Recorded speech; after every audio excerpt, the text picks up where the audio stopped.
ഈ കുറ്റകൃത്യം വിക്റ്റിമായ ആളുടെ ജീവിതത്തെ എങ്ങനെ ബാധിച്ചു എന്ന് നമ്മൾ പരിഗണിക്കേണ്ടതില്ലേ?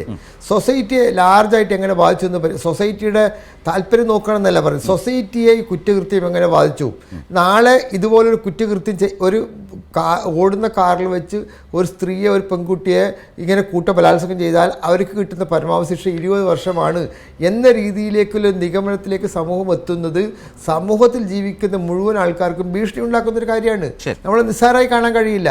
നമ്മൾ ഈ ഇത്രയും ഗുരുതരമായ കുറ്റകൃത്യത്തെ ഏറ്റവും മിനിമം പണിഷ്മെന്റ്, എന്തിനാ പിന്നെ മാക്സിമം പണിഷ്മെന്റ് ജീവപര്യന്തമോ അല്ലെങ്കിൽ വധശിക്ഷയോ ആക്കാമെന്ന് ബഹുമാനപ്പെട്ട പാർലമെന്റ് ആ നിയമം പാസ്സാക്കുന്നതിന് കൃത്യമായൊരു ഉദ്ദേശ ലക്ഷ്യത്തോടെയല്ലേ നമ്മൾ പാർലമെന്റ് ലെജിസ്ലേഷൻ നമ്മളൊരു പാർലമെന്റ് നിയമം പാസ്സാക്കുന്ന സമയത്ത് കൃത്യമായ ഉദ്ദേശ ലക്ഷ്യമുണ്ട്.